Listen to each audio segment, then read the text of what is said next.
lagi bersama saya Aisyah Rahma Syaurani dari kelas 5G Prodi PGSD Universitas PGRI Silampari.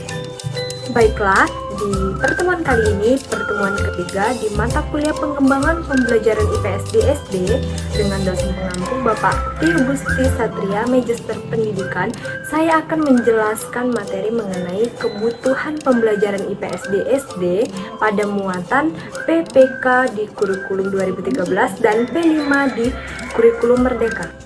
Yuk kita simak video penjelasannya. Kebutuhan pembelajaran IPS SD pada muatan PKK dalam kurikulum 2013 dan P5 dalam kurikulum Merdeka. Sebelumnya, kita harus mengetahui terlebih dahulu apa itu kebutuhan pembelajaran IPS. Pembelajaran IPS mempunyai peran penting bagi peserta didik, dapat memperoleh pengetahuan dan wawasan tentang konsep-konsep dasar ilmu-ilmu sosial, memiliki kepekaan dan kesadaran terhadap masalah sosial di lingkungannya, serta memiliki keterampilan mengkaji dan memecahkan masalah-masalah sosial. Dalam menganalisis kebutuhan siswa, kita harus mengumpulkan informasi mengenai faktor penghambat peserta didik mengembangkan potensinya secara optimal. Adapun hambatan-hambatan dalam pembelajaran IPS, yang pertama, buku pelajaran kurang menarik. Yang kedua, guru cenderung ceramah dan tanya jawab. Yang ketiga, siswa cenderung menghafal materi pembelajaran. Yang keempat, metode pembelajaran kurang variatif. Dan yang terakhir, yang kelima, tingkat minat baca siswa yang sangat rendah. Lalu solusinya bagaimana? Hambatan tersebut harus segera diselesaikan dengan perbaikan proses pembelajaran yang memanfaatkan alat peraga atau media pembelajaran seperti multimedia dan buku ajar yang digunakan. Dengan adanya inovasi pembelajaran yang sesuai dengan karakteristik peserta didik sekolah dasar, mampu menciptakan pembelajaran yang bermakna.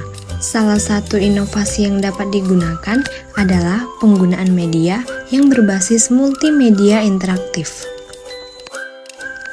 Hal ini dikarenakan karakteristik pembelajaran IPS yang kompleks terkait sejarah dan peristiwa kehidupan yang abstrak.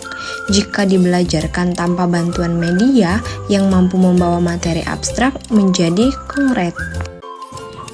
Kebutuhan pembelajaran IPS pada PPK di kurikulum 2013, pengintegrasian PPK dalam implementasi kurikulum 2013 perlu diletakkan dalam kerangka pembentukan karakter peserta didik dengan nilai-nilai kebaikan yang merupakan implementasi nilai-nilai Pancasila. Sedangkan kebutuhan pembelajaran IPS pada P5 atau implementasi kurikulum Merdeka agar peserta didik dapat mengembangkan keterampilan, sikap, dan pengetahuan yang dibutuhkan dalam mengerjakan proyek pada periode waktu yang tertentu.